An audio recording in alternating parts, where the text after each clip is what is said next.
She wasn't supposed to be here, especially not with his face. It was the night before my wedding to Clara, and the silence in my opulent hotel suite was suddenly shattered by a single, malicious message. I had just dimmed the lights, the city view of Neo's soul, a shimmering tapestry of nervous energy, when the encrypted text arrived. It came from an anonymous burner number and contained two chilling items: a grainy, poorly lit photo and a sentence that felt like a surgical strike. "Do you really know who you're marrying?"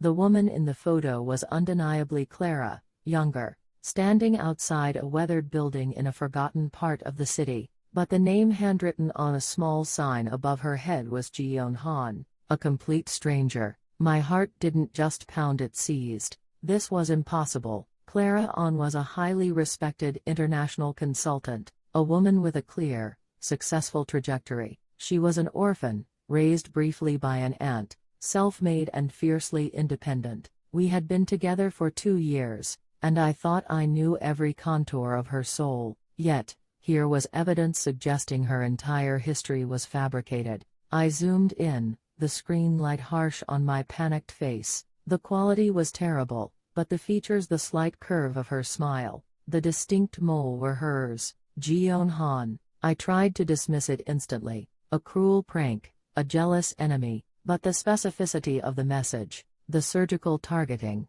was terrifyingly effective. I felt a wave of nausea. I tried a private, masked search. Useless. I tried a reverse image search. Too blurry. I sat there, the wedding scotch untouched, staring at the message. I wanted to call her, to hear her calming voice, but the question, "Do you really know who you're marrying?"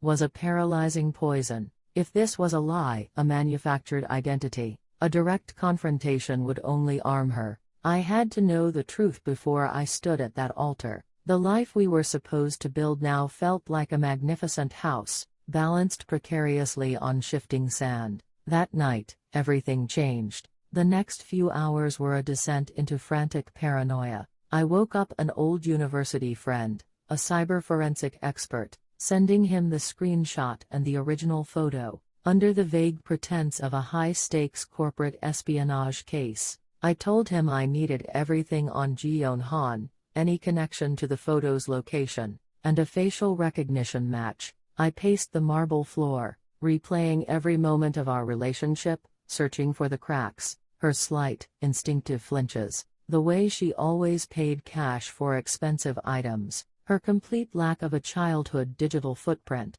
When I asked her about her old friends, she would smile sadly and say, "We drifted apart. Life happens." That dismissal, which I had once seen as maturity, now looked like a calculated defense mechanism. At one dinner, my cynical partner, Ethan, had joked about identity fraud. I vividly remembered the brief flash of something in Clara's eyes, not amusement, but a deep, primal fear. I had dismissed it as discomfort. Now I realized it was panic. I managed to stabilize the photo enough to make out a street name, Gyeongjong Row 14.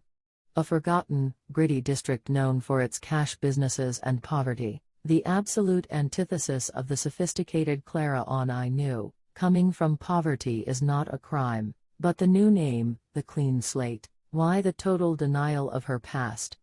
My phone vibrated, a message from my friend. The final blow. I found a match, but it's a ghost thread. Kai. The name Ji-yeon Han was briefly associated with a missing person minor disturbance case 10 years ago in that district. It was closed quickly. All digital records were completely scrubbed shortly after, professionally. I mean gone. The facial recognition is 98% positive. It's your fiancée. Whoever she is, someone wanted her past erased. Who is she really?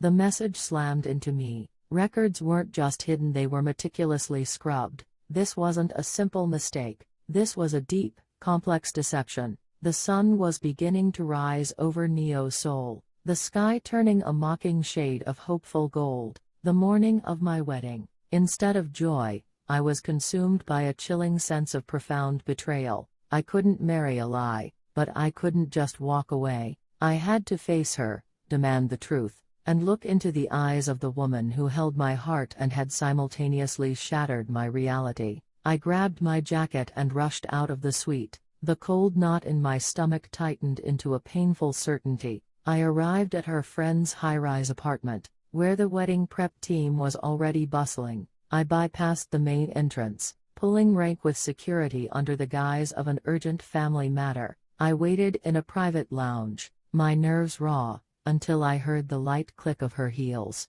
Clara walked into the hallway, beautiful and composed in her silk robe, laughing softly with the event coordinator, discussing the flower budget. She was the picture of a happy bride-to-be. She saw me. The laughter died instantly, her smile vanished, replaced by an expression of deep, crushing dread. It wasn't the surprise of seeing me, it was the look of a person who knew their perfectly constructed world had just collapsed. "Kai," she whispered, her voice barely audible. "What are you doing here?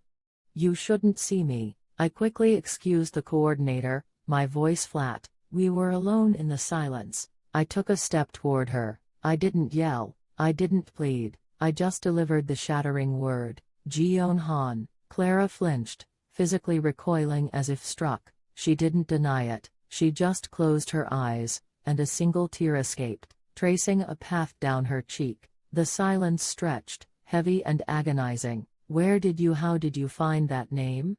she asked, her voice trembling. "It doesn't matter how, Clara. The wedding is in 6 hours. I need the truth. Who are you?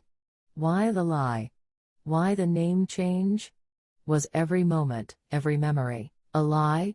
The torrent of my questions was desperate. She lowered her gaze, twisting the silk belt of her robe. She looked small, vulnerable. "The love wasn't a lie, Kai. Never. Everything else I needed to survive," she whispered, the words catching in her throat. My cold anger finally broke through. "Survive what? A business failure? People don't wipe out their entire existence for survival, Clara. Only criminals or witnesses do that." She looked up, her eyes desperate but intense. "It wasn't a crime, Kai, not mine. I wasn't running from the police. I was running from a monster, from a man who was my stepfather, a man named Han Sung. He was powerful, abusive, and completely untouchable in that small town. When I finally tried to report him, he used his connections to make the police bury it immediately. He threatened my future, my life. The name Ji-yeon Han was a target. It was a victim. I had to disappear completely. I used every cent I had to legally change my name, to pay people to scrub my records. Clara An is the person I became so that Ji-yeon Han could finally be safe. I was going to tell you, Kai, after the wedding, after the security of our life together was complete, I was going to tell you everything." Her explanation, delivered with such raw, broken sincerity, disarmed me. The narrative of a calculated con artist vanished, replaced by the terrifying reality of a survivor. I felt the anger draining, replaced by a confusing mix of protective love and deep pain. "But you didn't trust me enough to tell me, Clara. You waited until an anonymous enemy did. That is the betrayal." She stepped closer, her eyes pleading. "It was fear, Kai, not distrust. Fear that if I showed you the Ji-yeon Han, the girl from the bad side of town, the traumatized victim, you would reject the Clara An you loved. Please, believe me." I kissed her, a long, deep kiss, sealing a new, more complicated bond. I promised her we would face this. I demanded to know who sent the message. Her face went pale again. "Only 3 people knew, my aunt, who is gone, the lawyer, and Han Sung," she whispered. "He must have seen the announcement. He's obsessive. He has connections. This message, it's his way of ensuring I'm not happy. He came to ruin me." I felt a renewed surge of protective adrenaline. "We call the police. We postpone the wedding. Get you into protection." She shook her head fiercely. "No, Kai. That's his victory.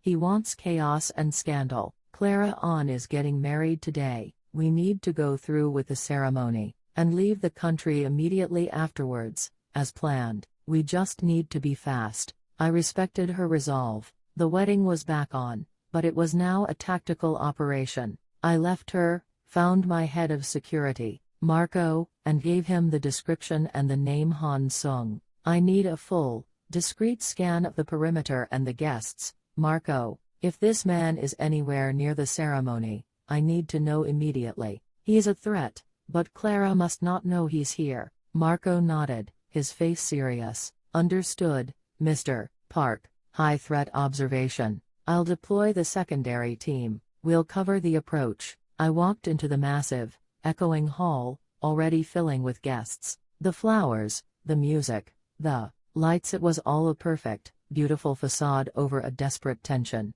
I took my place at the altar, my best man, Ethan, joking beside me. I could only offer a strained smile. I was scanning the room, searching for the face of the monster I had never met. The music swelled, the organ roaring, the congregation rose, the bridal march began, but I wasn't looking at the door, I was looking at my watch, and then, the vibrating alert I had set went off. One short, sharp buzz from Marco, confirmed, West Wing, third pillar, not on guest list. My heart plummeted. He was here. He hadn't just sent a warning, he had come to the sanctuary. The man who had terrorized Jeon Han for 10 years, was standing in the shadows of the wedding of Clara On. The doors began to open, slowly, majestically. The light streamed in, revealing Clara, a vision in white. Her eyes, fixed only on mine, were shining, but I could see the underlying flicker of fear. She was holding the bouquet tightly, linked with the kind family friend, who was giving her away. I had a terrible choice: stop the wedding and expose her identity, or proceed, rely on my team, and secure her freedom. I looked at the man by the third pillar. He was older, severe, dressed in black. He wasn't looking at me, he was looking only at Clara. His expression was a cold, possessive smile. He had come to witness her fear. I had to trust Marco. To stop now was to give Han Sung the victory he craved. Clara took the first step, then the second. The music lifted her, inexorably bringing her toward the altar. Every step was a step away from her past. The man by the pillar shifted, subtly reaching into his inner jacket pocket. Marco, positioned expertly, tensed. I kept my face fixed, a mask of calm joy, and focused on Clara. She reached the end of the aisle. Her hand, trembling slightly,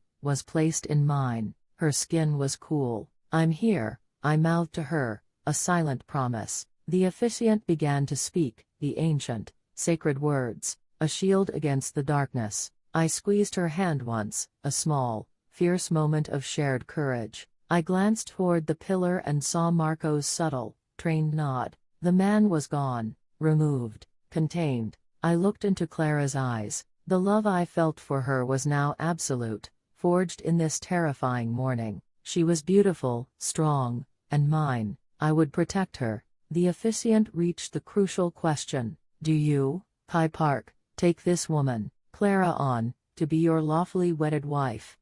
I didn't hesitate. I looked past the aisle, past the guests, and into the dangerous, beautiful future I had just accepted. "I do," I said, my voice strong, clear, and utterly resolute. Clara's smile, finally, was real, a blinding, beautiful thing. But as the officiant turned to her, her grip tightened on mine. She knew, as I did, that while the man may have been removed from the room, the secret was still alive. I felt the weight of 2 lives, 2 identities, and one impossible choice, trembling right there at the altar of our uncertain future.